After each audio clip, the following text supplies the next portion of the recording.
மாண்புமிகு சட்டத்துறை அமைச்சர். மாண்புமிகு தலைவர் அவர்களே, நான் குறிப்பிட்ட அந்த போதை கடத்தல் மன்னன் ஜாவர் சாதிக் சம்பந்தப்பட்ட எந்த பெயரையும் நான் சபை நாகரிகம் கருதி சொல்லவில்லை. அதே நேரத்தில் அந்த வழக்கில் ஒன்றிய அரசு டெல்லியில பதிவு செய்யப்பட்ட வழக்கு தான் தவிர்த்து இங்கே எந்த வழக்கும் பதிவு செய்யப்படவில்லை. அவரை காப்பாற்ற முயற்சியாக நடந்தது. இவர்கள் தேவைப்பட்டால் யார் யாருடன் எந்தெந்த வகையில் புகைப்படம் எல்லாம் அப்போது சமூக வலைதளத்தில் எல்லாத்தையும் வெளியானுச்சு. சபை நாகரிகம் கருதி நான் அதை வெளியிடவில்லை, யாருடைய பெயரையும் குறிப்பிடவில்லை. அதை அவர்கள் இத்தோடு நிறுத்திக் கொண்டால் கண்டிப்பாக நம்மளுடைய அரசு எந்த வகையிலும் போதைப் பொருள் கடத்தலை தடுக்கவும் போதைப் பொருட்களை தடுக்கவும் தான் முதலமைச்சர் உத்தரவிட்டுள்ளார். இல்ல இந்த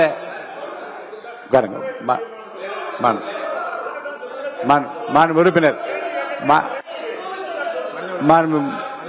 மனிதவளத்துறை அமைச்சர் அவர் சொல்லட்டும், அவரை பத்தி சொன்னதுனால சொல்லட்டும். மனிதவளத்துறை அமைச்சர். மாண்புமிகு பேரவைத் தலைவர் அவர்களே, அதாவது ஸ்டேடியம்ல இருந்து இந்த மாதிரி நடந்திருக்கான விளக்கத்தை ஆல்ரெடி அளித்தாச்சு. அதுல அவங்களுக்கு பல்வேறு முரண்பாடுகள் இருக்கலாம், பல்வேறு கருத்துக்கள் இருக்கலாம். அப்படி இவங்க சொல்றாங்கன்னா அந்த சமயத்துல திராவிட முன்னேற்ற கழகத்தின் ஆட்சி தான் நடந்தது. அப்போ ஸ்டேடியம் வாசல்ல இருந்து இவங்க எல்லாம் வந்து அந்த மாதிரியான போதைப் பொருள் வித்தாங்கன்னு சொல்லி ஒத்துக்கிறாங்களா? அப்போ அதனால ஆதாரம் இல்லாமல் விளக்கம் கொடுத்ததுக்கு அப்புறமும் தேவையில்லாத எனக்கு கூட தான் வந்து இப்ப செய்திகள்ல நீங்க சொல்லக்கூடாதுன்னு சொல்றீங்க. என்னோட அதாவது என் துறையை சார்ந்த கிட்டத்தட்ட அரசு வேலை கொடுக்கறதா சொல்லி 888 கோடி ஊழல் பண்ணிருக்காங்க. எனக்கு பல்வேறு முரண்பாடுகள் இருக்கு. அதனால விளக்கம் அளித்ததுக்கு அப்புறம் அது மாதிரி தேவையில்லாத விஷயங்களை கருத்துக்களை தெரிவிக்க வேண்டாம் என்றது பேரவை வாயிலாக நான் தெரிவித்துக் கொள்கிறேன்.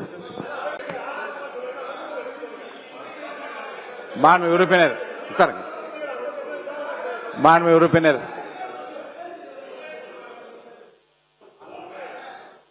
பேரவைத் தலைவர் அவர்களே, அவரை பற்றி குற்றச்சாட்டு சொன்னால் அதற்கு பதில் சொல்லிட்டாரு.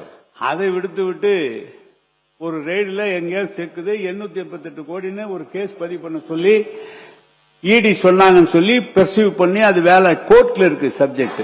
கோர்ட்ல இருக்கிற சப்ஜெக்டை இவர் கூப்பிட்டு பேசுறது எப்படி சரியா இருக்குமா? புல் விளக்கம் நான் சொல்ல முடியுமா அதுக்கு? எனவே அதை அவை குறிப்பில் இருந்து நீக்க வேண்டும். ஒன்று.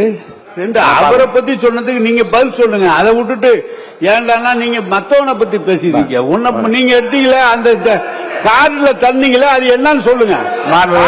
பள்ளிக்கல்வித்துறை அமைச்சர்